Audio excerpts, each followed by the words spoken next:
to start observing ourselves in environments that we know are going to trigger us to see our reaction.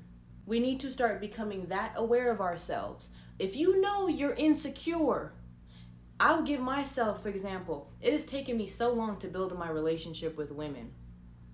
And my last fashion show that I had, I felt the most secure within myself. I felt the most happy around these women, these beautiful women that were just amazing.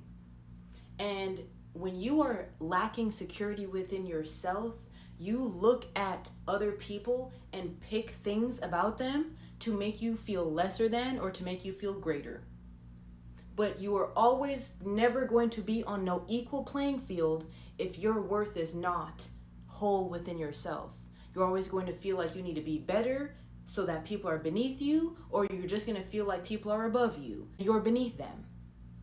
There's no level playing ground, and then you can't see people for who they are. We need to start putting ourselves in environments that allow us to see our beliefs about ourselves so that we can go back home in hermit mode and sit down and say, why did I feel that way? Where did that come from? What were the thoughts that were coming into my mind when I saw her, when I saw them together, when I saw my boyfriend with that girl, when I saw him ask her for this, when I saw him?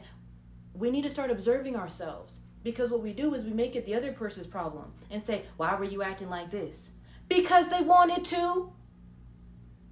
Hello? Because they wanted to and because they can. Because humans have free will. Why are you asking somebody else why they acted a certain way that made you feel a certain way when that's not their responsibility to make sure your insides feel a certain way? Clock it. Can we talk about it? A lot of us grew up with parents that made us responsible for regulating their emotions, and then we came up and did the same thing and didn't think twice. That's toxic. So we need to start doing better at regulating ourselves by observing ourselves. When you feel a certain way, when you feel uneasy, question that unease. And don't sit here and try to blame somebody else for making you feel uneasy. That don't make sense.